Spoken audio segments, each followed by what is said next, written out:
Good morning students. आज हम बात करेंगे उत्सर्जन के बारे में। उत्सर्जन, एक्सक्रीशन। ठीक है, तो उत्सर्जन वह प्रक्रिया है जिसमें लिविंग ऑर्गेनिज्म, एक ब्रॉड मीनिंग में अगर देखें तो ऑल लिविंग ऑर्गेनिज्म, चाहे वो प्लांट्स हो चाहे वो एनिमल हो, मोड ऑफ एक्सक्रीशन सब में अलग अलग होता है, तरीका अलग अलग होता है। दे एक्सक्रेट आउट, मतलब वो उत्सर्जन करते हैं ऑफ एक्सक्रेटरी मटेरियल्स। ठीक है ना, उत्सर्जी पदार्थों का।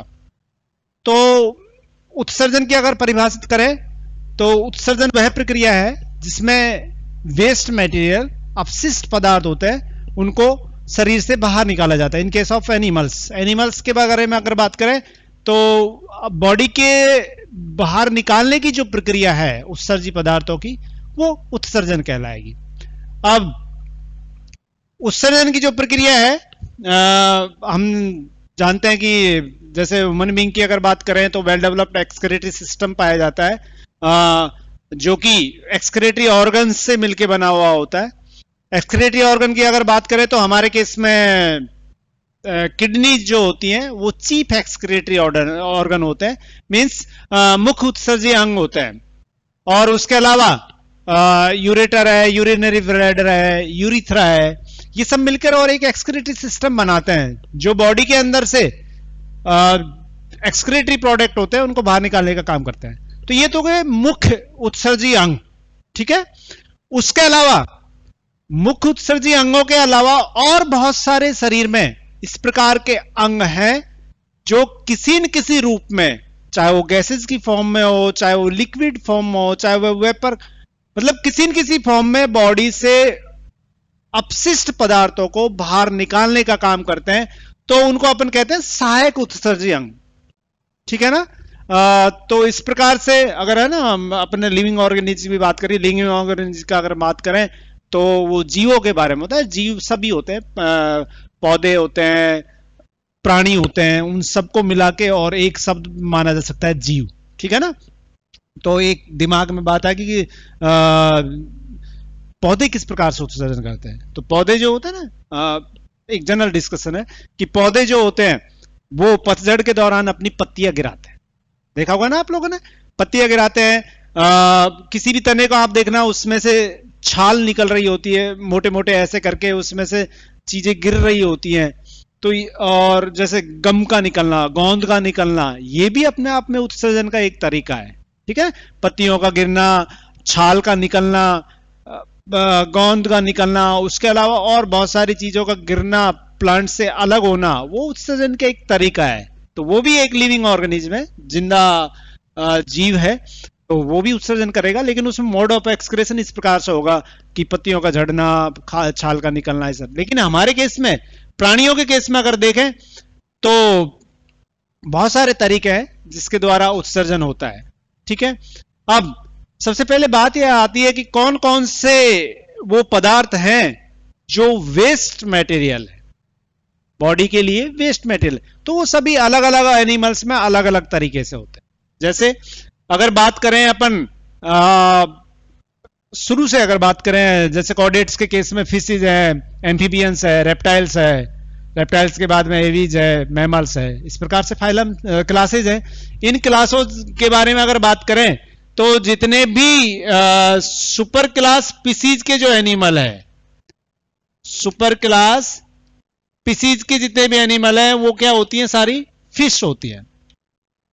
ठीक है ना, मछलियां होती हैं। और सभी मछलियां नेचर में, या अगर उनका देखें कैसी हैं, एक्वेटिक है, जलीय हैं।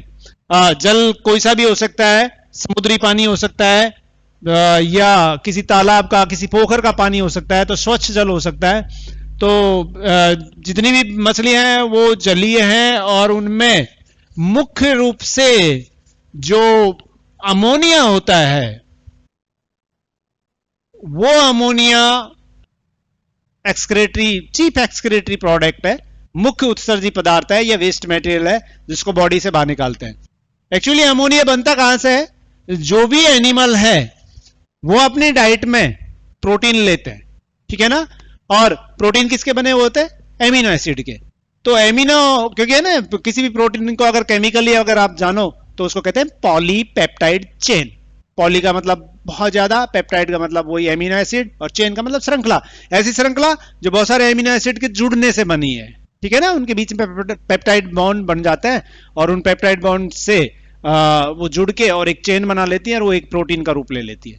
तो जो प्रोटीन अपन खा रहे हैं बाहर से किसी भी फॉर्म में खा रहे हैं, वो फूड प्रोडक्ट प्रोटीन जो होती है वो बॉडी के अंदर डाइजेस्ट होती है और वो किस में चेंज हो जाती है? Amino acids. डाइजेशन के बाद ये एमिनो एसिड्स में चेंज हो जाती है। एमिनो एसिड्स किसी न किसी प्रक्रिया के तहत टूट के और एक बाई प्रोडक्ट के रूप में अमोनिया का निर्माण करते हैं। और अमोनिया ऐसा केमिकल है जो अगर प्राणी के शरीर के अंदर रहेगा तो वो थोड़ी देर में उसकी कोशिकाओं को डैमेज करना स्टार्ट कर देगा, ठीक है ना। तो इसका फायदा कुछ नहीं है, नुकसान है। तो इस प्रकार की अडेप्टेशन एनिमल्स में पाई जाती है कि जो भी चीज उसको नुकसानदायक है बॉडी उसको बाहर निकालने का जतन करती है। तो अमोनिया जो होता है वो इनका चीफ एक्सक्रीटरी प्रोडक्ट है या मुख्य अपशिष्ट पदार्थ है इसको। और अमोनिया जल में घुलनशील होता है। क्या होता है?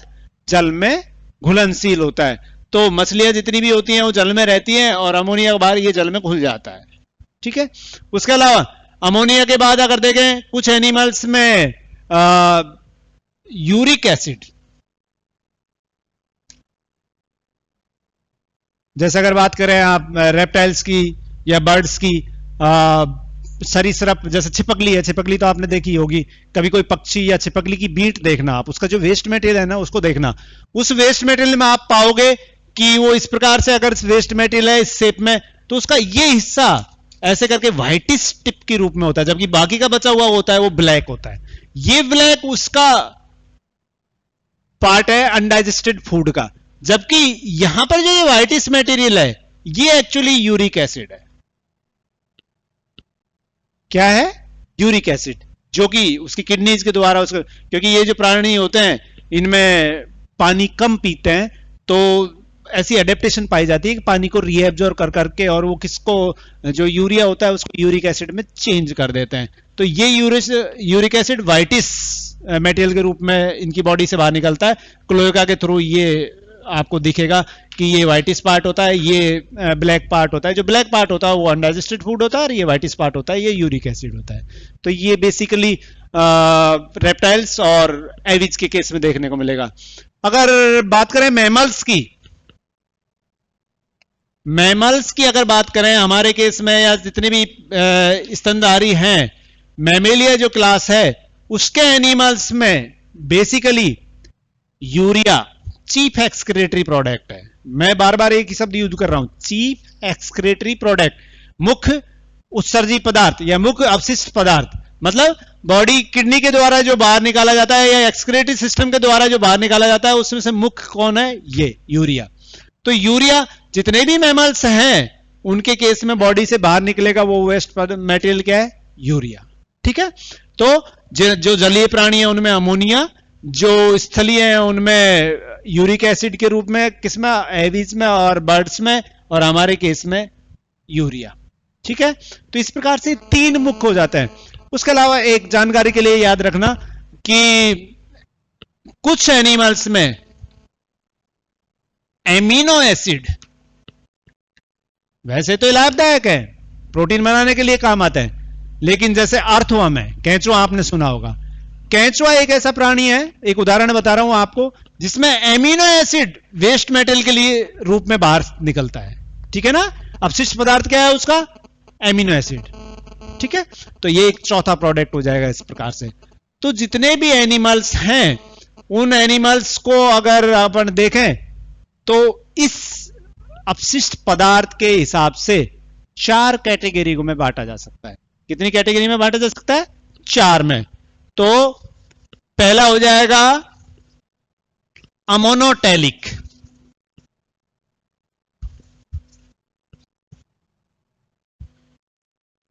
फर्स्ट कैटेगरी क्या हो जाएगी? अमोनोटेलिक।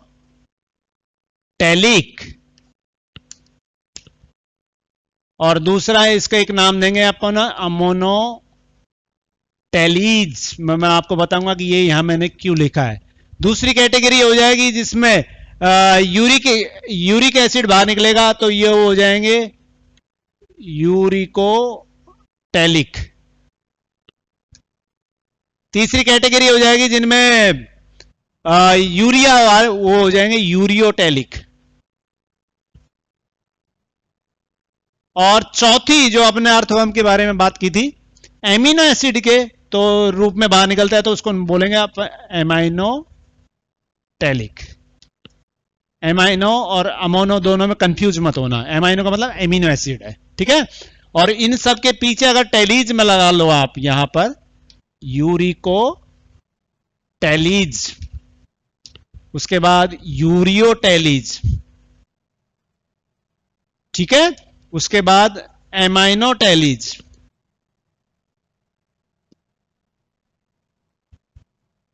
तो मैं आपको बताता हूं अमोनोटेलिक और एमाइनोटेलीज में फर्क क्या है। तो एमोनोटेलिक मींस वो प्राणी या प्राणियों का वो समूह जो अमोनिया को मुख्य अपशिष्ट पदार्थ के रूप में बॉडी से बाहर निकालता है, ठीक है ना। प्राणियों का वो समूह, a group of animals which excrete out ammonia as a chief excretory material और chief waste material from the body, they are known as ammonotelic. तो प्राणियों का वह समूह जिसमें अमोनिया वेस्ट मटेरियल के रूप में या मुख्य अपशिष्ट पदार्थ के रूप में शरीर से बाहर निकलता है, उस पूरे शरीर को क्या कहेंगे, पूरे समूह को क्या कहेंगे? अमोनोटेलिक, ठीक है ना। उन प्राणियों के समूह को क्या बोलेंगे? अमोनोटेलिक। मींस प्राणियों का वह समूह जो अमोनिया को बॉडी से बाहर निकलता है। और आगे आप लिख रहे हैं अमोनोटेलिज। कई बार ये पूछते, why do you understand by ammonotelism? Ammonotelism से आप क्या समझते हो? तो उसमें वो नहीं देना है कि प्राणियों का वो समूह जिसमें अमोनिया बॉडी से बाहर निकलता हो, उसको अमोनोटेलिज भी कहेंगे, वहां गलत हो जाएगा। उसमें लिखेंगे आप प्रक्रिया। तो ये क्या हो गया? ग्रुप ऑफ एनिमल्स, प्राणियों का वो समूह जो अमोनिया को, अमोनो का मतलब अमोनिया और टेली का मतलब समूह, तो यहां पर ऐसे प्राणियों का समूह जो अमोनिया को मुख्य अपशिष्ट पदार्थ के रूप में शरीर से बाहर निकालता है, उसको बोलेंगे अमोनोटेलिक। और इसको जिस प्रक्रिया के तहत या जिस प्रक्रिया के द्वारा ये इस अमोनिया को बॉडी से बाहर निकालते हैं, उस प्रक्रिया को टेलीज कहेंगे। तो अमोनोटेलीज means a process by which ammonia excrete out from the body, मतलब वह प्रक्रिया जिसके द्वारा प्राणियों के शरीर से अमोनिया बाहर निकाला जाता है, उस प्रक्रिया को क्या कहोगे? अमोनोटेलीज। क्लियर? मींस प्राणियों का वह समूह या ग्रुप ऑफ एनिमल्स, और that is process to excrete out of ammonia, ठीक है ना। तो इन दोनों में ये फर्क आएगा। टेलिक वो समूह है, टेलीज वो प्रक्रिया है, ठीक है। उसके बाद सेकंड ग्रुप है यूरिकोटेलिक। अमोनोटेलिक में अगर आप देखें तो उदाहरण दोगे, जितनी भी फिशेज हैं वो सारी इसमें आ जाएंगी, मछलियां सारी इसमें आ जाएंगी, टेडपोल इसमें आ जाएगा, फ्रॉग का जो टेडपोल होता है वो इसमें आ जाएगा, ठीक है ना। उसके बाद दूसरा आता है यूरिकोटेलिक। यूरिकोटेलिक मतलब यूरिक एसिड। आप चाहो तो है ना यहां लिख सकते हो कि फर्स्ट के केस में अमोनिया, क्या है इनका वेस्ट मटेरियल? अमोनिया। और दूसरे के केस में क्या है? Uric acid, uric acid. Third क्या हो जाएगा? यूरिया। और फोर्थ क्या हो जाएगा? एमिनो एसिड, ठीक है। तो अमोनोटेलिक, ये यूरिकोटेलिक में यूरिक एसिड बाहर निकलेगा, और वो समूह प्राणियों का जो यूरिक एसिड को वेस्ट मेटेरियल के रूप में शरीर से बाहर निकालता है, उनको क्या बोलेंगे? यूरिकोटेलिक। उन प्राणियों के समूह को क्या बोलेंगे? यूरिकोटेलिक। और वो प्रक्रिया जिसके द्वारा यूरिक एसिड शरीर से बाहर निकलता है, ठीक है ना, वो प्रक्रिया, process by which uric acid is excrete out from the body is known as uricotelism. और यूरिक एसिड किन किन में होता है? Waste material. जितने भी रेप्टाइल्स हैं वो और रेप्टाइल्स का मतलब सांप है, छिपकली है, मगरमच्छ है, वो सारे इसमें आ जाएगा।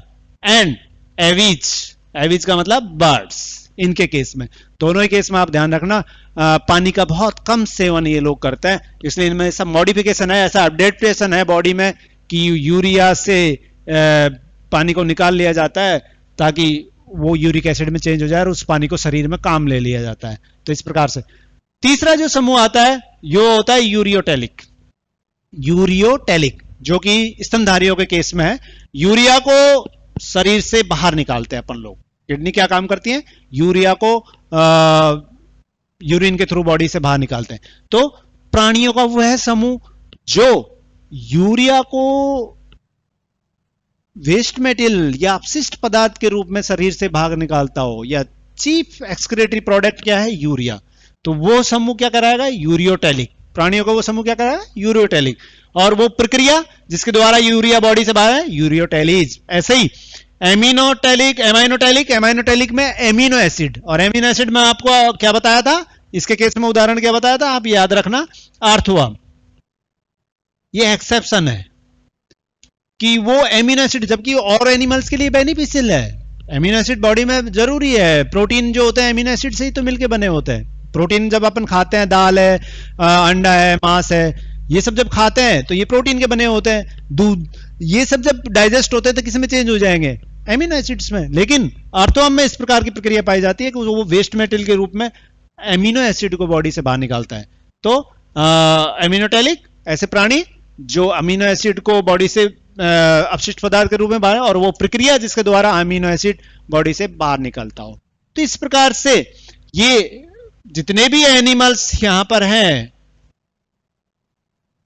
उनको एक्सक्रीटरी मटेरियल की नेचर के अकॉर्डिंग 4 ग्रुप में डिवाइड किया जा सकता है। अमोनिया को सीक्रेट करने वाले, यूरिया को, यूरिक एसिड को, और अमाइनो एसिड।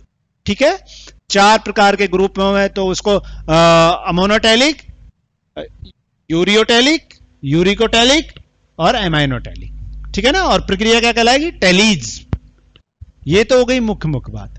अब ये तो अपने बात की किसकी? एक्सक्रीटरी सिस्टम के हिसाब से। उसके अगर मुख्य उत्सर्जी अंगों के हिसाब से या एक्सक्रीटरी सिस्टम के अलग हटके देखें तो बहुत सारे ऐसे ऑर्गन हैं बॉडी में जो उत्सर्जन में हेल्प करते हैं, सहायता करते हैं, और उनकी सहायता के बगैर कोई भी एनिमल जिंदा नहीं रहेगा, क्योंकि वो उत्सर्जन में बहुत बड़ा रोल प्ले कर रहे हैं अपना। इसलिए उनको सहायक उत्सर्जी अंग भी कहा जा सकता है। जैसे हमारे केस में अगर देखें, अपने केस में अगर बात करें तो देखिए, सबसे पहले अगर उत्सर्जी अंगों के, सहायक उत्सर्जी अंगों की बात करें तो फेफड़े, लंग्स। क्योंकि बॉडी के अंदर खाने के कोशिका, बॉडी के अंदर जितनी भी कोशिकाएं होती हैं, उन कोशिकाओं में खाने का जब डाइजेशन होता है, डाइजेशन का मतलब उसका जब ऑक्सीडेशन होता है, ऑक्सीडेशन के दौरान ग्लूकोज होता है, वो ऑक्सीजन की उपस्थिति में ATP plus carbon dioxide plus जल में टूटता है। एटीपी आपकी जितनी भी मेटाबॉलिक प्रोसेस है, उपापचयी क्रियाएं हैं, उनको करने के लिए काम आ जाती है। वाटर भी काम आ जाएगा। CO2 ऐसा बाई प्रोडक्ट है उस क्रायोब साइकिल का, जो अगर थोड़ी देर भी अगर आपकी बॉडी में रही तो आपकी सेल को डैमेज करना स्टार्ट कर देगी, और धीरे धीरे आप अनकॉन्शियस हो जाएंगे। जैसे जैसे उसकी कंसंट्रेशन बढ़ेगी, सांद्रता बढ़ेगी शरीर में, अनकॉन्शियस हो जाएंगे और बाद में डेथ हो जाएगी। ठीक है ना। तो ऐसी चीजों को बॉडी से बाहर निकालना जरूरी है। तो ये क्या हो गया? अपने आप में बॉडी के लिए वेस्ट हो गया, अपशिष्ट है, बॉडी के लिए कोई काम की नहीं है CO2। उस CO2 को बॉडी से बाहर निकालना है। तो वो किसके द्वारा? वो ब्लड के द्वारा कैरी की जाती है, लंग्स तक आती है। लंग्स में आने के बाद लंग्स उसको एक्सपायरेशन के थ्रू, निःश्वसन के द्वारा बॉडी से बाहर निकालते हैं। तो है तो उत्सर्जी पदार्थ ना, कार्बन डाइऑक्साइड उत्सर्जी पदार्थ है, लेकिन निकालने का काम कौन कर रहा है?